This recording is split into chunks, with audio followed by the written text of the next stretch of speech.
Hi, it's story time again. Are you ready for another tale? Wonderful. Well, if you settle down, close your eyes and listen, and I will read for you Eva's Visit to Fairyland. A little girl lay on the grass down by the brook, wondering what the brown water said as it went babbling over the stones.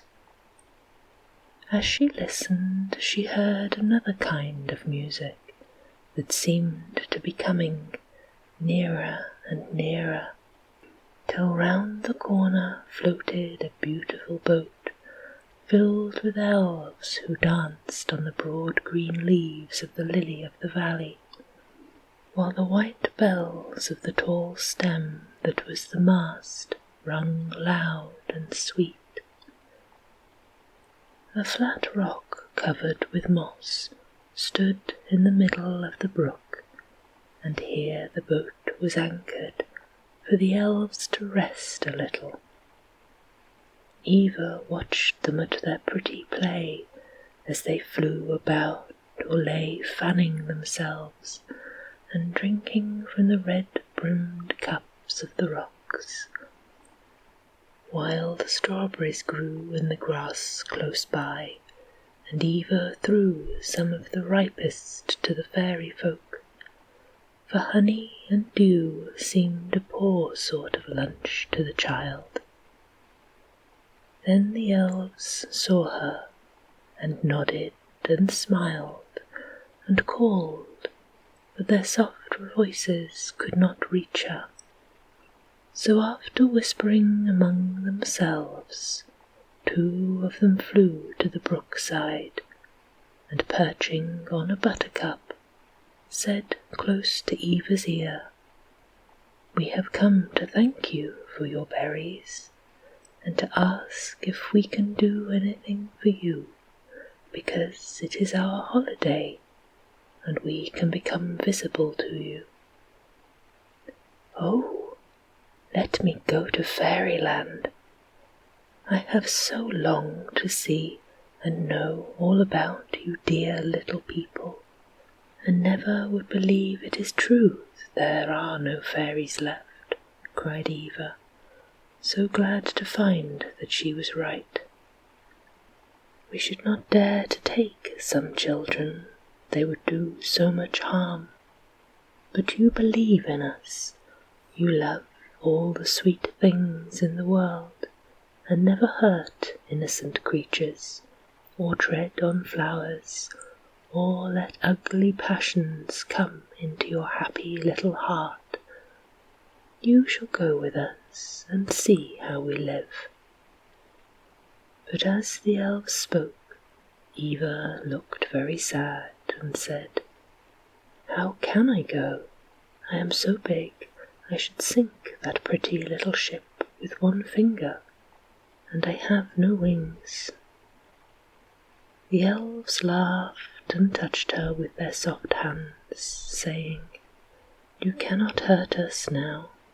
Look in the water and see what we have done."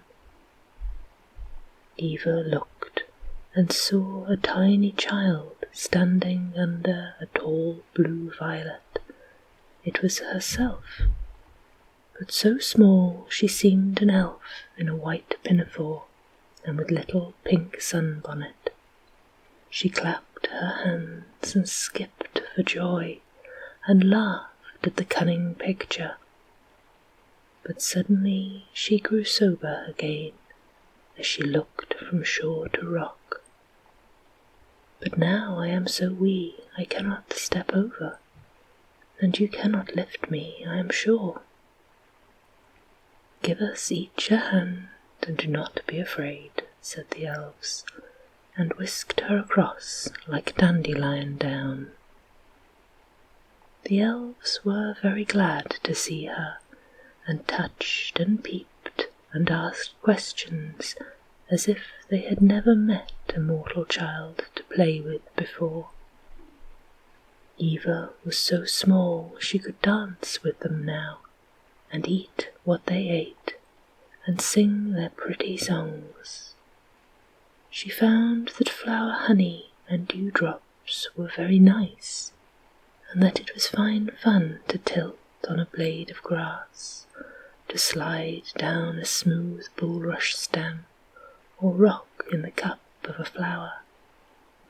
She learned new and merry games, and found what the brook said, saw a cowslip blossom, and had a lovely time, till the captain of the ship blew a long sweet blast on the honeysuckle horn, and all the elves went aboard and set sail for home.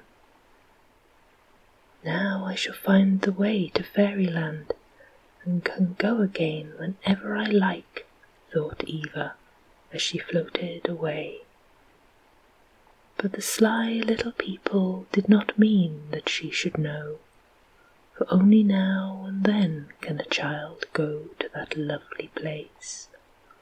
So they set the bells to chime softly, and all sung lullabies, till Eva fell fast asleep, and knew nothing of the journey till she awoke in Fairyland. It seemed to be sunset, for the sky was red, the flowers all dreaming behind their green curtains, the birds tucked up in their nests, and there was no sound but the whisper of the wind that softly sang, "Good night, good night. We all go to bed early unless the moon shines. We are tired, so come and let us make you cosy till tomorrow," said the elves, showing her a dainty bed of white rose leaves for sheets, a red rose leaf for coverlet, and 2 plump mushrooms for pillows.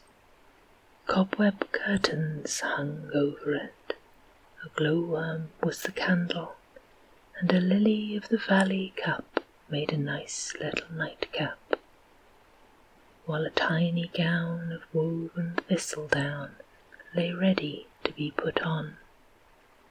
Eva quickly undressed and slipped into the pretty bed, where she lay looking at the red light till sleep kissed her eyelids, and a lovely dream floated through her mind till morning came. As soon as the sun peeped over the hills, the elves were up and away to the lake, where they all dipped and splashed and floated and frolicked till the air was full of sparkling drops and the water white with foam.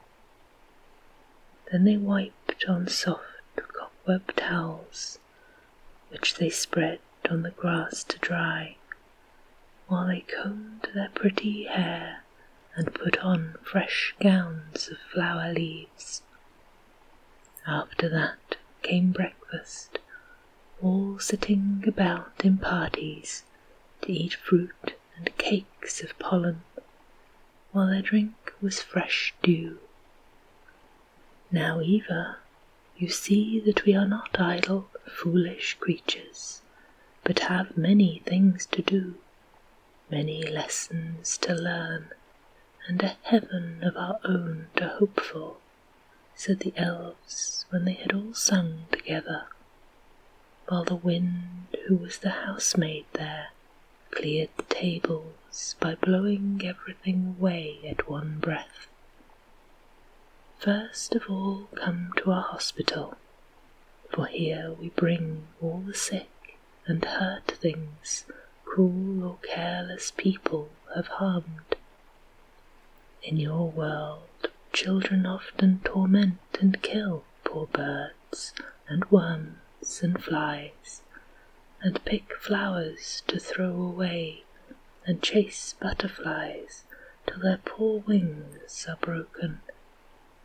All of these we care for, and our magic makes them live again. Come and see."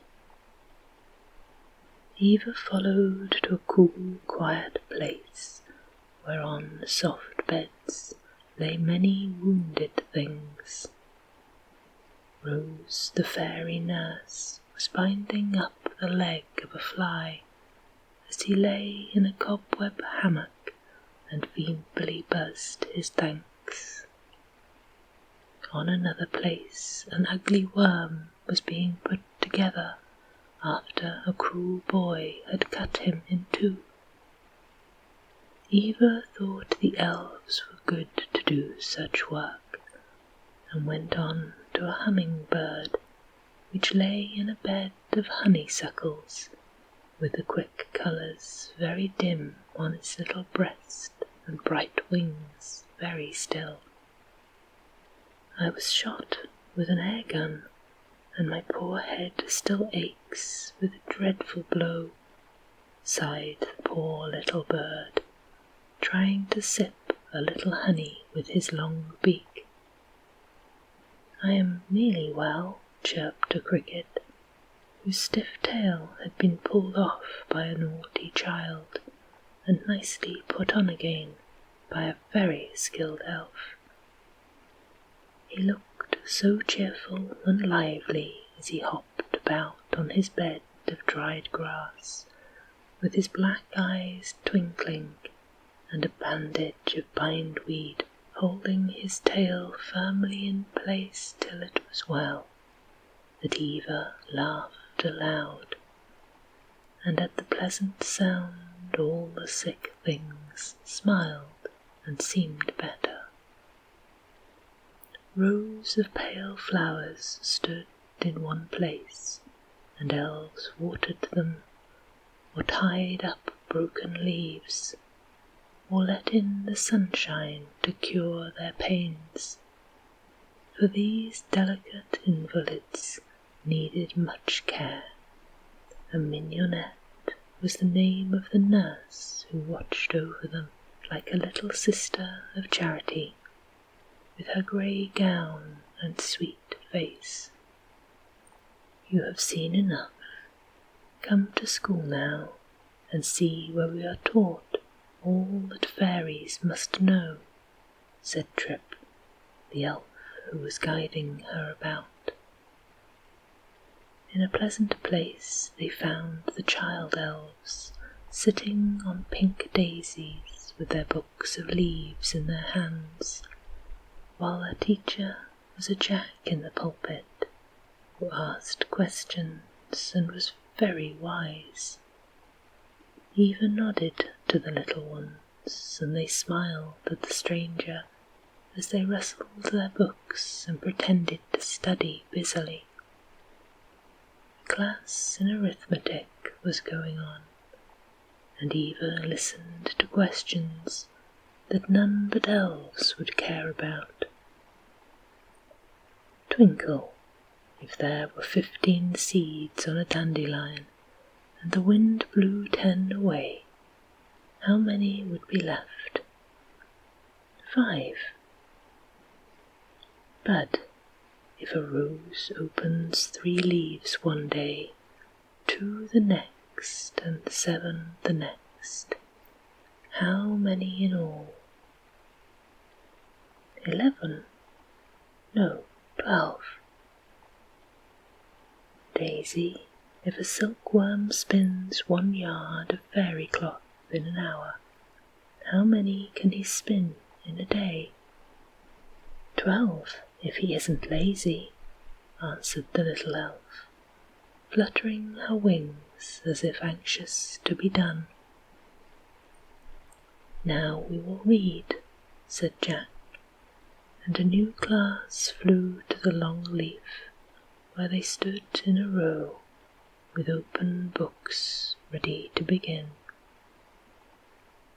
"You may read the flowers' lesson today, and be careful not to sing-song, Poppy," said the teacher, passing a dainty book to Eva that she might follow the story. Once there was a rose who had 2 little buds. One was happy and contented, but the other always wanted something. I wish the elves would bring me a star instead of dew every night. The drop is soon gone, but a star would shine splendidly, and I should be finer than all the other flowers, said the naughty bud one night. But you need the dew to live, and the moon needs the stars up there to light the world. Don't fret, sister, but be sure it is best to take what is sent, and be glad, answered the good bud. I won't have the dew, and if I cannot get a star, I will take a firefly to shine on my breast, said the other, shaking off a fresh drop that had just fallen on her, and folding her leaves around the bright fly. Foolish child, cried the rose mother, let the fly go before he harms you. It is better to be sweet and fair than to shine with a beauty not your own. Be wise, dear, before it is too late. But the silly bud only held the firefly closer, till in its struggles it tore her leaves and flew away. When the hot sun came up, the poor bud hung all faded on her stem, longing for a cool drop to drink. Her sister was strong and fresh, and danced gaily in the wind, opening her red petals to the sun. Oh, now I must die! Why was I so vain and silly? Sobbed the poor bud, fainting in the heat.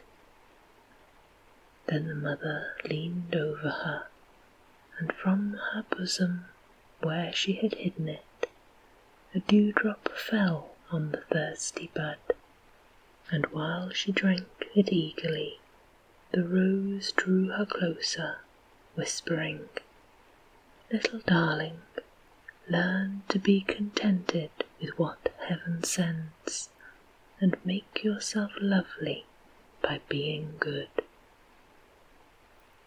I shall remember that story, said Eva, when the elves shut their books and flew back to the daisy seats. Would you like to hear them sing? Asked Trip. Very much, said Eva, and in the little song they gave her another lesson to carry home. I shine, says the sun, to give the world light. I glimmer, adds the moon, to beautify the night. I ripple, says the brook. I whisper, says the breeze. I patter, laughs the rain. We rustle, call the trees. We dance, nod the daisies. I twinkle, shines the star. We sing, chant the birds. How happy we all are. I smile, cries the child, gentle, good and gay. The sweetest things of all, the sunshine of each day. I shall sing that to myself and try to do my part, said Eva, as the elves got out their paints and brushes of butterfly down, and using large white leaves for paper, learned to imitate the colours of every flower. Why do they do this? Asked Eva, for she saw no pictures anywhere. We keep the flowers fresh, for in the world below they have trials with the hot sun that fades, the mould that spots, grubs that gnaw, and frost that kills.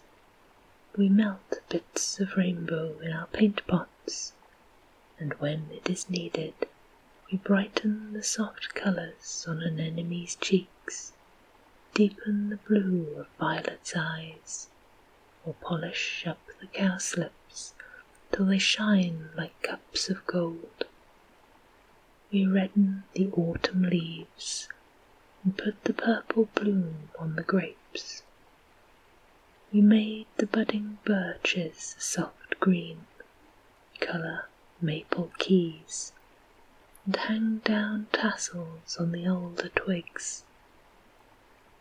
We repair the dim spots on butterflies' wings, paint the bluebird-like sky, give Robin his red vest, and turn the yellow bird to a flash of sunshine. Oh, we are artists, and hereafter you will see our pictures everywhere. How lovely, said Eva.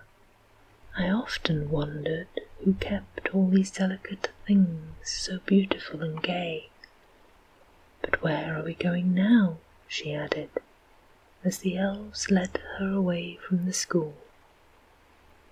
Come and see where we learn to ride, they answered, smiling as if they enjoyed this part of their education. In a little dell where the ground was covered with the softest moss, Eva found the fairy riding school and gymnasium. The horses were all kinds of winged and swift-footed things, and the race ground was a smooth path round the highest moss mound. Groups of elves lay on the ground, swung on the grass blades, or sat in the wood flowers that stood all about. In one place the mothers and fathers were teaching their little ones to fly. The baby elves sat in a row on the branch of a birch tree, fluttering their small wings and nestling close together, timid yet longing to launch boldly out into the air and float as the others did. The parents were very patient, and one by one the babies took little flights, getting braver and braver each time. One very timid elf would not stir, so the sly papa and mamma put it on a leaf, and each taking a side, they rode the deer about for a few minutes, till she was used to the motion. Then they dropped the leaf, and the little elf, finding herself falling, spread her wings and flew away to a tall bush, to the great delight of all who saw it. But the riding school was very funny, and Eva soon forgot everything else in watching the gay creatures mount their various horses and fly or gallop around the ring, while the teacher, a small fellow in a grey cap and green suit, stood on the moss mound, cracking a long whip and telling them how to ride in the best fairy fashion. Several lady elves learned to mount butterflies gracefully and float where they liked, sitting firmly when the winged horses alighted on the flowers. The boy elves preferred field mice, who went swiftly round and round, with saddles of woven grass and reins of yellow bindweed, which looked well on the little grey creatures, who twinkled their bright eyes and whisked their long tails as if they liked it. But the best fun of all was had when the leaping began, and Eva quite trembled lest some sad accident should happen, for grasshoppers were led out, and the gallant elves leapt over the highest flower tops without falling off. It was very funny to see the queer hoppers skip with their long legs, and when Puck, the riding master, mounted and led a dozen of his pupils in a race round the track, all the rest of the elves laughed aloud and clapped their hands in great glee, for Puck was a famous fairy, and his pranks were endless. Eva was shouting with the rest as the green horses came hopping by, when Puck caught her up before him, and away they raced so swiftly that her hair whistled in the wind, and her breath was nearly gone. A tremendous leap took them high over the little hill, and landed Eva in a tall dandelion, where she lay, laughing and panting as if on a little yellow sofa, while Trip and her mates fanned her and smoothed her pretty hair. "That was splendid," she cried. "I wish I was a real fairy, and always lived in this lovely place. Everything will seem so ugly and big and coarse when I go home. I shall never be happy again." "Oh yes, you will," answered Trip, "for after this visit you will be able to hear and see.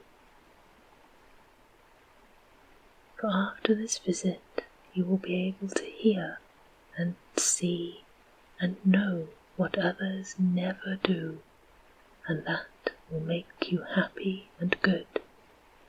You believed in us, and we reward all who love what we love, and enjoy the beautiful world they live in as we do." "Thank you," said Eva. "If I can know what the birds sing in the brook, and talk with the flowers, and see faces in the sky, and hear music in the wind, I won't mind being a child, even if people call me queer. You shall understand many lovely things, and be able to put them into tales and songs that all will read and sing and thank you for," said Moonbeam, a sweet, thoughtful elf who stole quietly about and was always singing like a soft wind. "Oh, that is what I always wanted to do," cried Eva, "for I love my song books best and never find new ones enough. Show me more, dear elves, so that I can have many fine tales to tell when I am old enough to write. Come then, and see our sweetest sight. We cannot show it to everyone, but your eyes will be able to see through the veil, and you will understand the meaning of our flower heaven." So Moonlight led her away from all the rest, along a little winding path that went higher and higher till they stood on a hilltop. "Look up and follow me," said the elf, and touching Eva's shoulders with her wand, a pair of wings shot out, and away she floated after her guide toward what looked like a white cloud sailing in the blue sky. When they alighted, a soft mist was round them, and through it Eva saw a golden glimmer like sunshine. "Look, but do not speak," said Moonlight, beckoning her along. Soon the mist passed away, and nothing but a thin veil of gossamer like a silken cobweb hung between them and the world beyond. "Can you see through it?" whispered the elf anxiously. Eva nodded, and then forgot everything to look with all her eyes into a lovely land of flowers. For the walls were of white lilies, the trees were rose trees, the ground blue violets, and the birds the little yellow canary plant, whose blossoms are like birds on the wing. Columbines sounded their red horns, and the air was filled with delicate voices unlike any ever heard before, because it was the sweet breath of flowers set to music.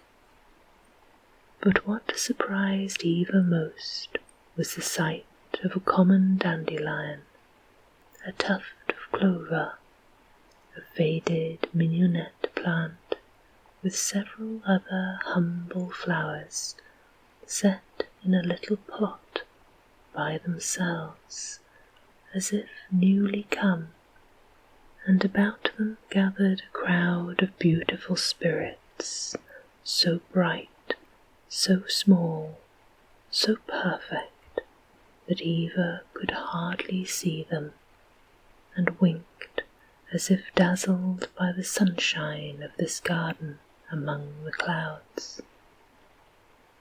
"Who are they, and why do they care for those poor flowers?" whispered Eva, forgetting that she must not speak. Before Moonlight could answer, all grew dim for a moment, as if a cold breath had passed beyond the curtain and chilled the delicate world within. "Hush, mortal voices must not be heard here," answered the elf with a warning look.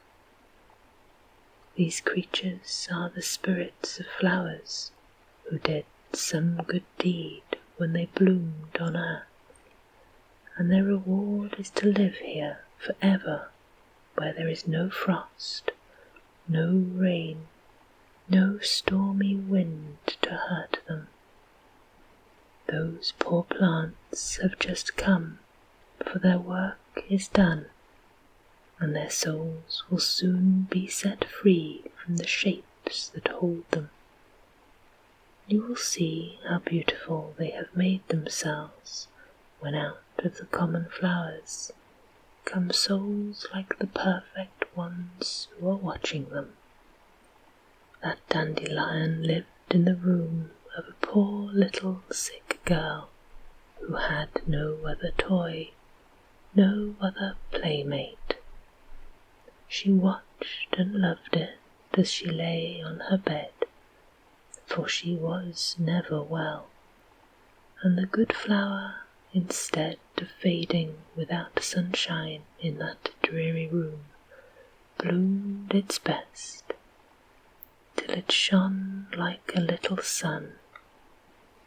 The child died with it in her hand, and when she no longer needed it, we saved it from being thrown away and brought it here to live forever.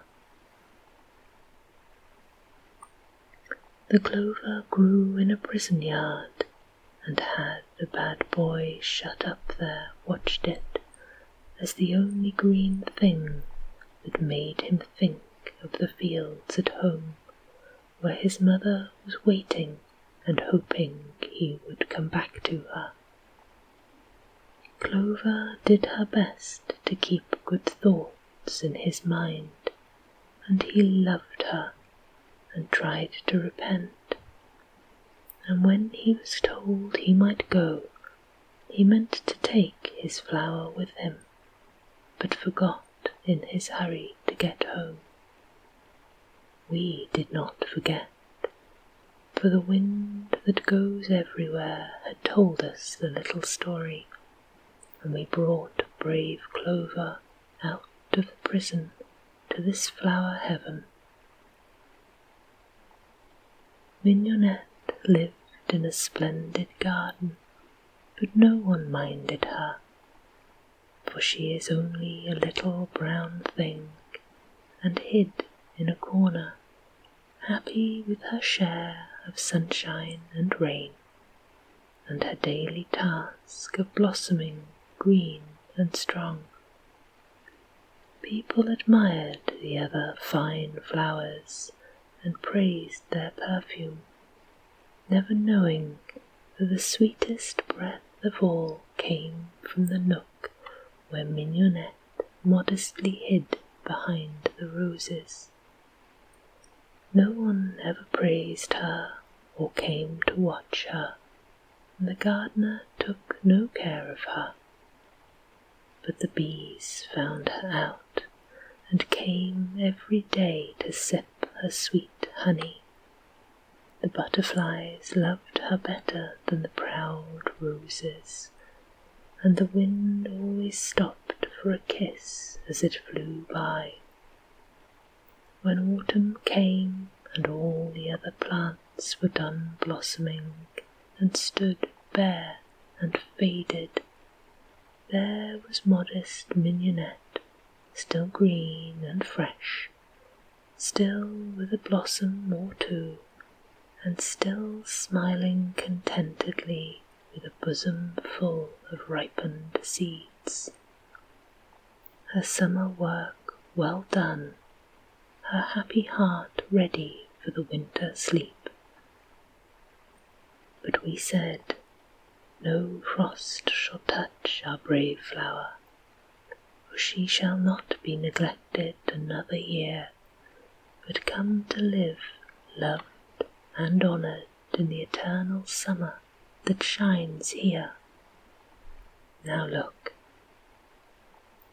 Eva brushed away the tears that had filled her eyes as she listened to these little histories, and looking eagerly, saw how from the dandelion, set free by the spells the spirits sang, there rose light as down a little golden soul in the delicate shape the others wore.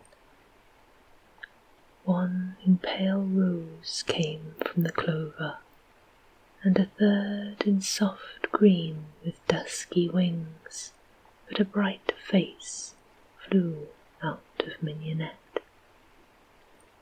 Then the others took hands and floated round the newcomers in an airy dance, singing so joyfully that Eva clapped her hands, crying, "Happy souls, I will go home and try to be as good as they were. Then I may be as happy when I go away to my heaven." The sound of her voice made all dark, and she would have been frightened if the elf had not taken her by the hand and led her back to the edge of the cloud, saying as they flew down to Fairyland, "See, the sun is setting. We must take you home before this midsummer day ends, and with it our power to make ourselves known." Eva had so much to tell that she was ready to go, but a new surprise waited for her, and she saw a fairy spectacle as she came down before the palace. Banners of gay tulip leaves were blowing in the wind from the lances of reeds held by a troop of elves mounted on mice. A car made of a curled green leaf, with checkerberry wheels and cushions of pink mushrooms, stood ready for her, and Trip as maid of honour helped her in. Little elves on butterflies flew behind, and the queen's trumpeters marched before, making music on their horns.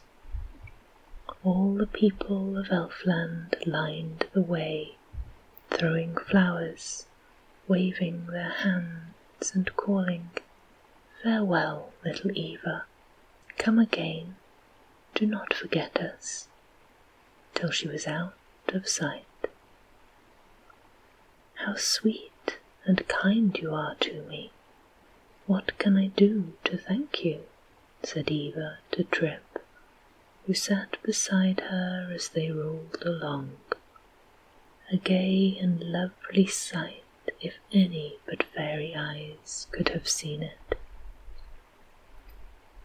"Remember all you have seen and heard. Love the good and beautiful things you will find everywhere, and always be a happy child at heart," answered Trip with a kiss. Before Eva could speak, the sun set, and in a moment every elf was invisible. All the pretty show was gone, and the child stood alone by the brook. But she never forgot her visit to Fairyland, and as she grew up she seemed to be a sort of elf herself, happy, gay, and good, with the power of making everyone love her as she went singing and smiling through the world.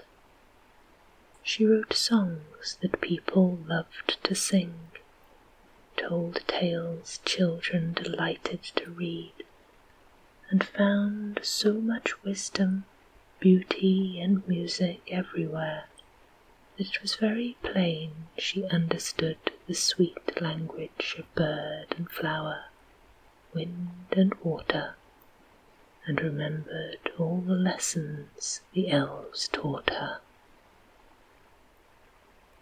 Peaceful slumbers.